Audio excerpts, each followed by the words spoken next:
Somewhere in your house right now, there is a smart device that has already stopped receiving security patches, and nobody was ever required to warn you. It could be your Wi-Fi router, a smart plug, a baby monitor, or a doorbell camera you bought 2 or 3 years ago. Millions of these devices across Europe and North America run on outdated software with known security holes that were never fixed. This is not one careless manufacturer cutting corners on a single product line. It is standard industry practice across nearly every category of connected device sold today. For over a decade, there was no legal requirement forcing any company to patch a known vulnerability once your money had already changed hands. That silence just ended. A massive new European regulation now forces device makers to promise in writing how long they will keep your device secure and to actually follow through on that promise. By the end of this video, you will understand exactly how that promise works, what it changes for your next purchase, and why some devices are about to cost more. The regulation is called the Cyber Resilience Act, and it is the first EU law to set mandatory minimum cybersecurity standards for almost every connected product sold in the block. That means smart light bulbs, industrial sensors, fitness trackers, routers, and even certain commercial software now fall under one shared security rulebook. The first and biggest cause behind everything changing is simple. There was previously no baseline cybersecurity requirement at all for connected products entering the EU market. Manufacturers could legally sell a device today, discover a serious flaw next year, and simply choose not to fix it with zero legal consequence. Compare that to your car, which cannot legally be sold without meeting mandatory safety crash standards. Connected devices had no equivalent rule until this regulation existed.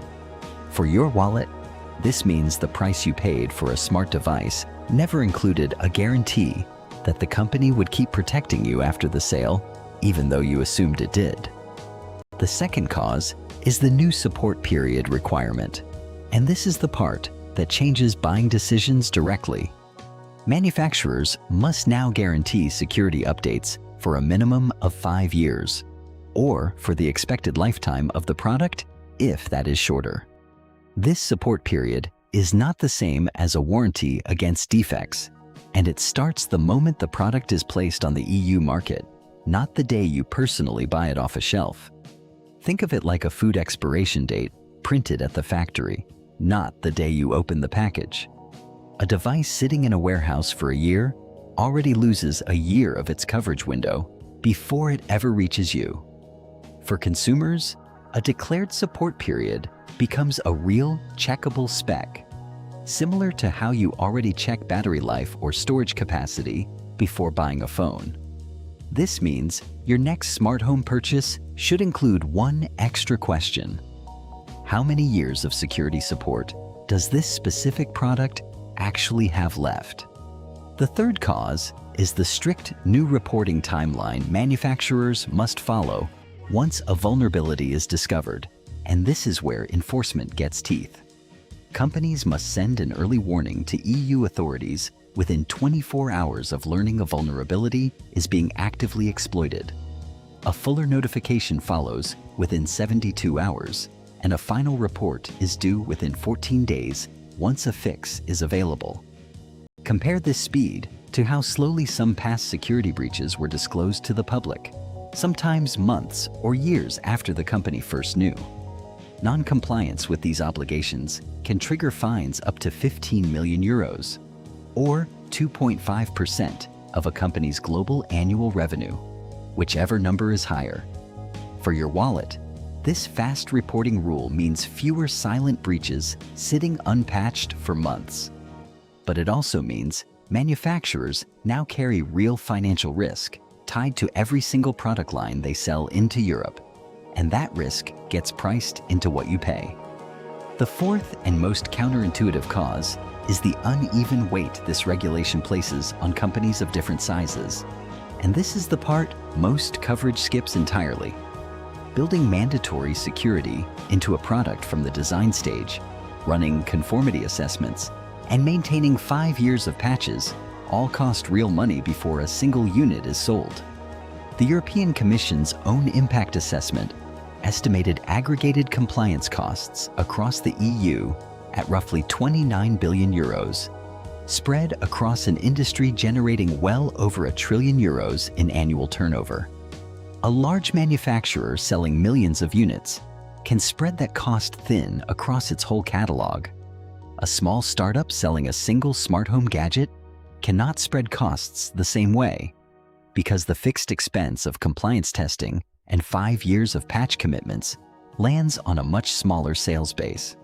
Some industry surveys suggest manufacturers expect price increases in the range of 10 to 20% as a direct result of these new requirements. This is genuinely a story about who pays for security. Larger companies absorb the upfront cost more easily, while smaller manufacturers face a real risk of being squeezed out of markets they used to compete in freely, which could quietly reshape which brands survive in the smart device space over the next few years. So, is any of this temporary, or is it structural? It is structural, and it is not going away once the initial adjustment period ends.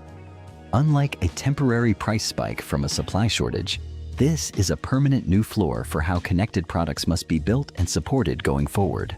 Similar to how mandatory seatbelts became permanent, rather than a passing trend. The full regulation applies from December 11, 2027, but reporting obligations already became mandatory on September 11, 2026, meaning the transition is already underway right now. As a consumer, the most useful thing you can actually do is treat the declared support period the same way you treat a warranty length. Check it before buying. Favor products with longer stated coverage and expect device pricing to gradually reflect the real cost of ongoing security rather than a one-time sale price with no strings attached. Here is the honest takeaway for right now.